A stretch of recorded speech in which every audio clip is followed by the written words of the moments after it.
terlebih dahulu saya mengucapkan terima kasih kepada rakan-rakan media yang hadir pagi ini untuk membantu kita membawa aduan pengguna ini kepada khalayak ramai. Sebenarnya baru-baru ini dalam 3-4 hari belakangan ini kita menerima banyak aduan baru lah berkaitan rungutan para pengguna terhadap charges tambahan yang dikenakan oleh AirAsia kepada para pengguna. Charges ini kejap lagi kita cerita apa dia punya rungutan itu. Tapi kita lihat seperti tiba-tiba sahaja perkhidmatan AirAsia ini mengenakan charge tanpa memberi amaran kepada para pengguna. Dia masuk charge ini tanpa disedari. Jadi bila dia orang disedar baru dia orang buat aduan lah. Jadi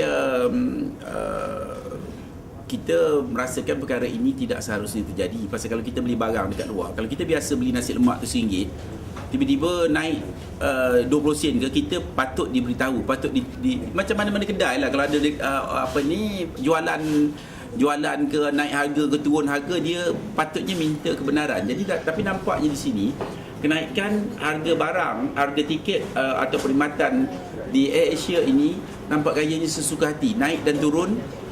Mungkin sesuka hati, tambahan lewat dikenakan charge tambahan yang pengguna agak kesal dan rasanya tidak patutlah dikenakan charge tambahan. Jadi kita ada bertanya dengan pihak AirAsia.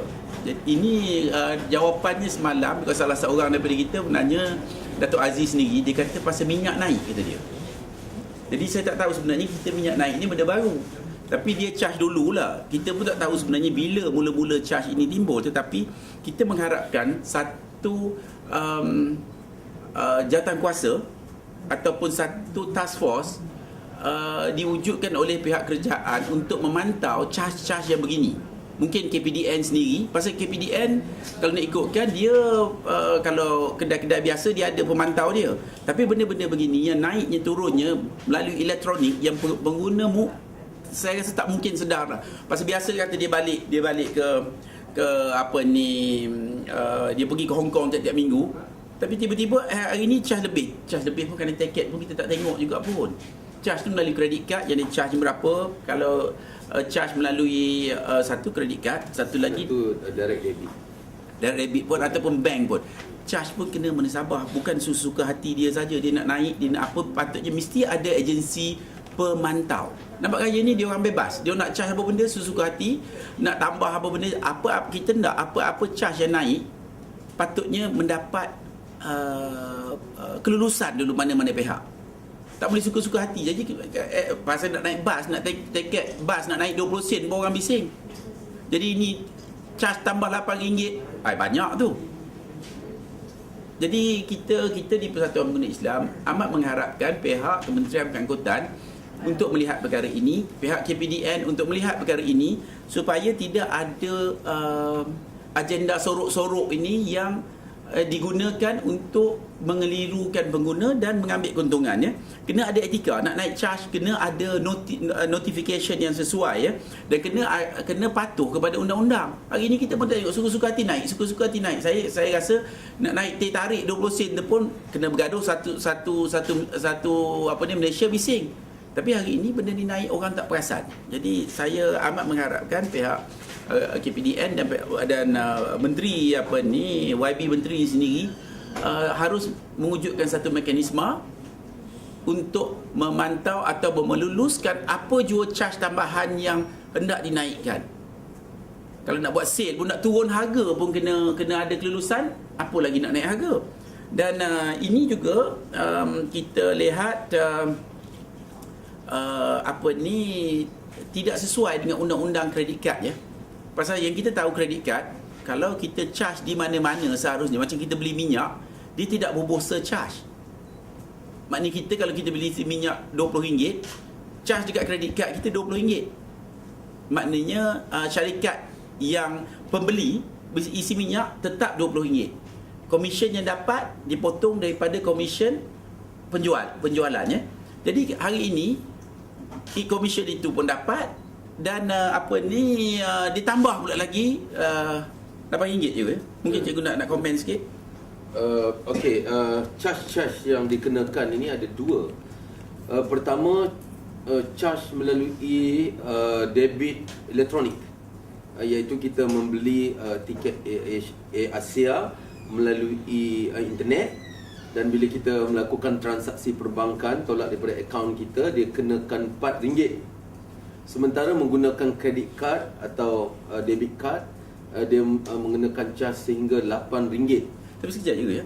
Cuba bayangkan kalau kita charge, kita nak beli tiket kata RM100. Kita sign RM100. Tapi macam mana kita kena sign makna RM108? Mana datang kebenaran membayar itu? Sedangkan kita beli tiket untuk RM100. Kalau dia nak potong komisen, maknanya dia patutnya AirAsia dapat mungkin RM98 ke whatever lah. Tapi hari ini bila dia tambah surcharge, kalau ikut undang-undang kredit kad yang saya tahu, tidak boleh dikenakan sebarang surcharge. Mana pasal dia dah ada komisen dia tidak boleh mengenakan charge tambahan kepada pengguna. Ini satu benda yang saya rasa yang kredit kad, syarikat kredit kad dan bank negara juga harus melihat ya. Kalau boleh kalau KPDN KK supaya meletakkan soal tiket, charge kepada tiket di bawah akta anti pencatutan dan kawalan harga. Betul. Supaya mudah diselaraskan, mudah dipantau dan demi kebaikan keseluruhan pihak. Kad debit daripada AirAsia sendiri, daripada Tune, tak apa. Dia tak kena charge. Jadi kan kebeli, maknanya itu tak kena tu. Dia tak kena charge. Jadi ni ada macam double standard lah. Dan charge yang dikenakan kepada kad lain ni, di mana dia nak stand charge itu? Charge apa tu sebenarnya? Tapi kalau kita lihat dalam keadaan semasa ni kan, soal macam kenaikan yang terkini ada kenaikan harga minyak. Di mana kenaikan harga minyak tadi tu melalui proses di mana terdapat kelulusan kabinet baru mendapat kelulusan. Tetapi kalau kita melihat dalam soal tiket kapal terbang charge ini kan ikut suka provider saja tanpa ada kawalan langsung. Ialah macam bas kan, nak naik harga bas, nak naik taksi, mesti dapat kelulusan. Satu negara punya bising kan, tiba-tiba yang ni suka-suka hati. Jadi balik cerita tadi, daripada sudut pemberi khidmat kredit kad sendiri, ini sudah menyalahi.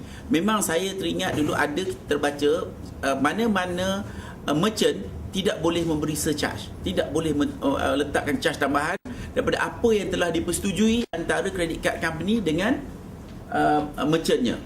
Boleh charge 5%. Satu. Nombor dua, kita juga hendak bank negara memantau pasal ini credit card di bawah bank negara juga ya. Maknanya charge tambahan. Dan kita mahu mana-mana agensi berkaitan dan orang ramai juga yang nak mengadu boleh mengadu, yang nak bawa kes ni, kita pun akan bawa kes ni kepada Biro Pengaduan Awam jugalah.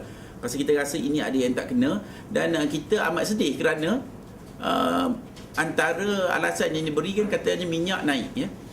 Minyak naik dan kita takutlah esok orang peniaga naik AirAsia sebabkan tiket nak naik, dia pun naik lagi charge dia nak pergi. Kalau lawyer mungkinlah ditambahlah lagi lawyer fee dia kan, dia nak naik kapal terbang, ditambah pula lagi. Jadi berapa ditambah tak tahulah. Jadi ini saya takut jadi dia menggalakkan amalan tidak beretika ini oleh rakyat Malaysia yang nak mengambil kesempatan, terutama sempena kenaikan harga minyak. Ni minyak belum lagi, minyak baru semalam announce, hari ni tiket dah naik. Esok orang lain pula buat. Yang sebenarnya untuk maklumat tuan-tuan dan perempuan sekalian, Along dia punya charge pun memang daripada dulu. Setiap kali minyak naik, dia naik juga. Sekali perkhidmatan dia datang collect, ditambah 300 lah, 200. Ini daripada dulu. Jadi saya harap AirAsia tidak menjadi macam Along lah. Bagi pengguna yang ingin mengemukakan sebarang aduan, sila hubungi alamat dan nombor telefon yang tertera.